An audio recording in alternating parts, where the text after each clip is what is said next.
I have been asking my dad to go on a trip with me for so many years.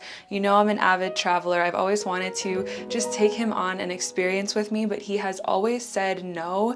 And recently, he's been going through a harder time. I've been worried about him spending too much time alone. So the last time I was in New York, I asked him again, and to my great surprise, he said, "Yes, I want to be in nature." And then I said, where do you want to go? We could go to Italy, we could go to Greece, be warm under the sun. And he said, "I like to go to Switzerland." He knows it's my favorite place, and I've sent him so many photos of my travels there. I guess I've been subliminally feeding him propaganda throughout the years, but I was so excited to make this trip happen. We met up at the train station, and now we're here together.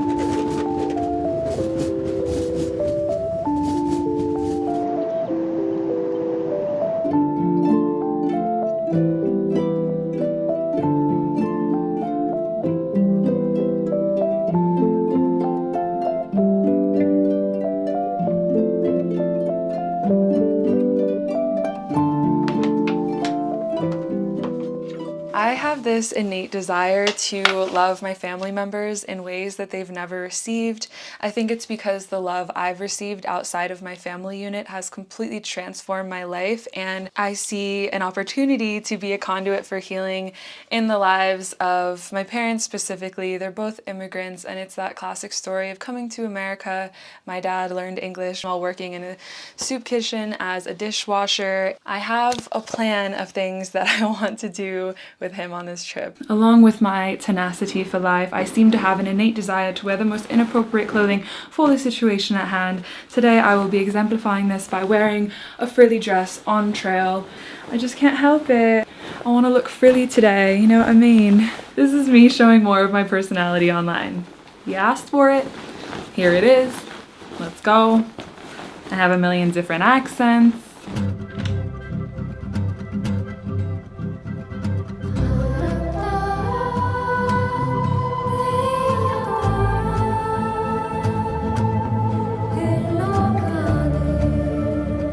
Did you go on hikes a lot when you were younger? Do you remember the first time you meditated? Have you always felt inclined towards spirituality? My name is Osamu Mochizuki. I'm originally from Japan. What does Osamu mean? Osamu means learn something and make it of your own. It creates understanding. Hitomi is the virtue and beauty.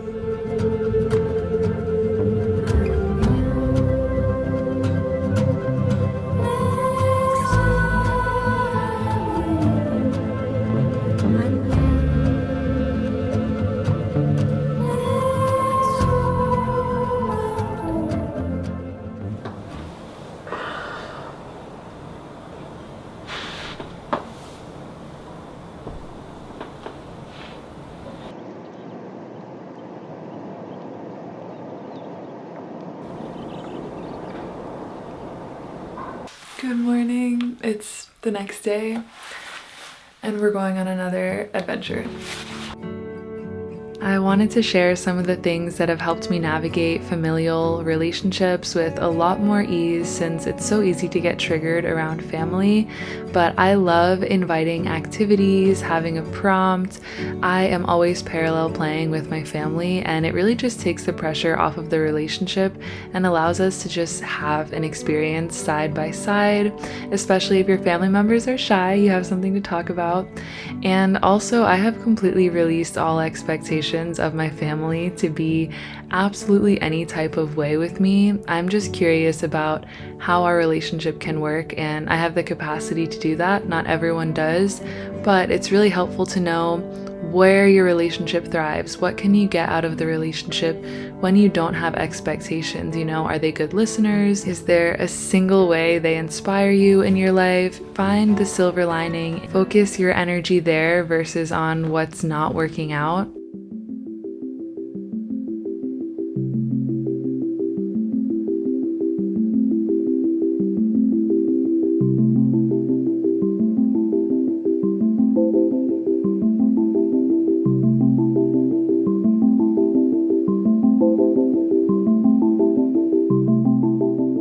I feel like I'm in an enchanted forest right now. It's so lovely, and I love taking walks with myself. I'm doing like a 2-hour hike right now. It's very moderate, very chill, and I just be talking to God out here. Like, I feel so fulfilled in my time alone with nature.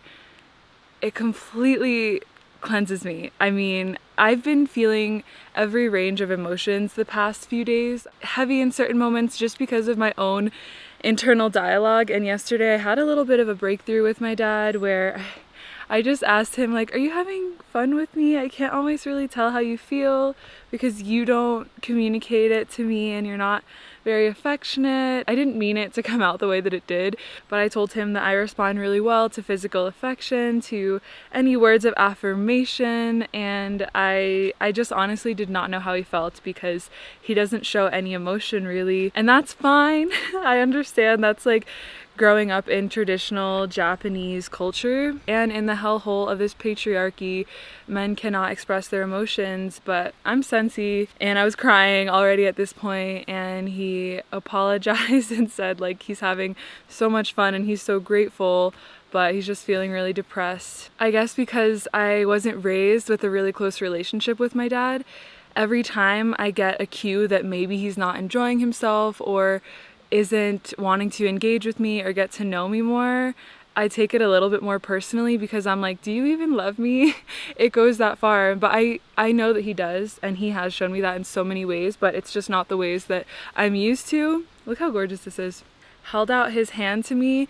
I took his hand. I was really crying now, and then he gave me a hug, and it was longer than like 5 seconds, which is what it normally is, and I just cried in his arms, and I was like, you know, it's okay to be sad. You can always be depressed or sad or any emotion around me. I guess I like to know what's going on in your head sometimes, and it was healing, and we had the best day ever after that.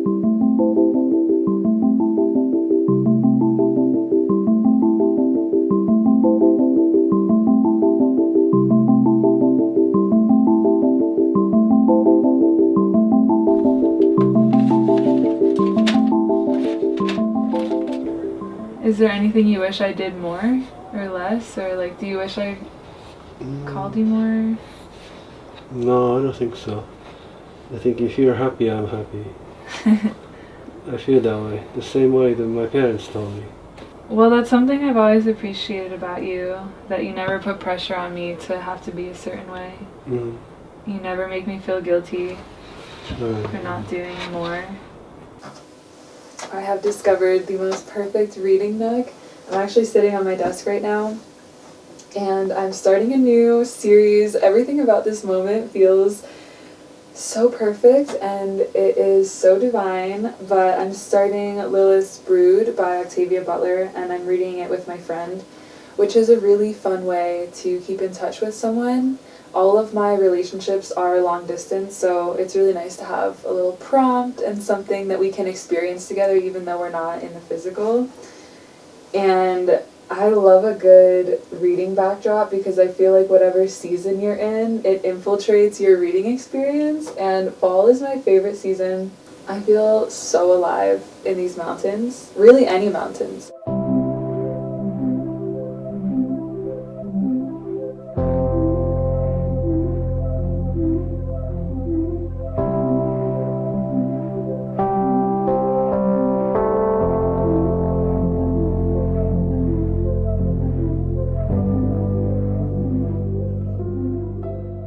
This mantra means I see the other as myself.